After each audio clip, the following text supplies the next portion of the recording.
If you're having a hard time feeling your core work during core work and only feel your back engaging, be mindful of these common cues and compensations.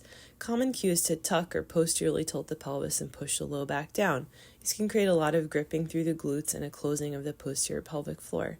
It can also create this doming or loafing strategy through the rectus abdominis rather than having more of a balance of recruitment in the muscles around the abdomen.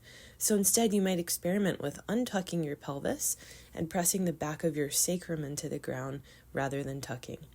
Now, another common thing is to arch the back and flare the ribs. So in this instance, we want to melt the back of the rib cage down. So now we have more of a stack of the respiratory diaphragm with the pelvic diaphragm. This will help to balance out that pressure through our core system. So here we want to focus on really breathing into that position, 360, into the rib cage, into the abdomen, into the pelvis.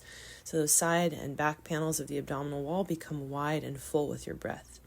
So maintaining that position of rib cage and pelvis, you can add the lift of the legs to tabletop as you reach your arms up, fortifying the position, still maintaining that nice 360 breath. And if you poke around in your abdominal wall, you'll feel it's taut and toned and ready for action. So from here, you can add a lowering and lifting of the leg one at a time, just seeing how you do in terms of what you're feeling in your engagement around your core, being mindful that you're not arching the back as the leg goes away, or tucking the pelvis and gripping through the front of the core as you go. So give it a shot and see how it feels.